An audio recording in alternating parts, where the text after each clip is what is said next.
মাদ্রিদিস্তাদের কাছে রামোস মানে শুধু একজন ফুটবলার নয়, তিনি ভালোবাসা, তিনি লড়াই, তিনি এক ইতিহাস।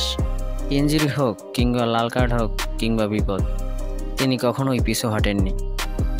যখন রোনালদো, বেনজেমা, মদ্রিচরা আক্রমণে ব্যস্ত, তখন পেছন থেকে রামোস ছিলেন এক অবিনশ্বর ঢাল, যিনি রিয়ালের অস্তিত্ব রক্ষা করেছেন।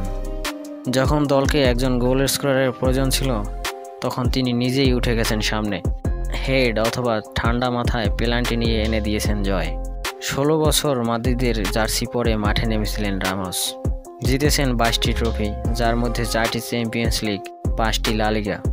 কিন্তু সময় কারোর জন্য থেমে থাকে না। 2021 সাল সেই হৃদয় বিদারক বিদায়ের দিন, যখন রামোস কাঁদছিলেন, মাদ্রিদিস্তারাও কাঁদছিল। তিনি বলেছিলেন, আমি কখনো ভাবিনি যে একদিন মাদ্রিদকে বিদায় বলতে হবে, তবে মাদ্রিদ আমার হৃদয়ে থাকবে চিরকাল। Thank you legend, our captain, our pride.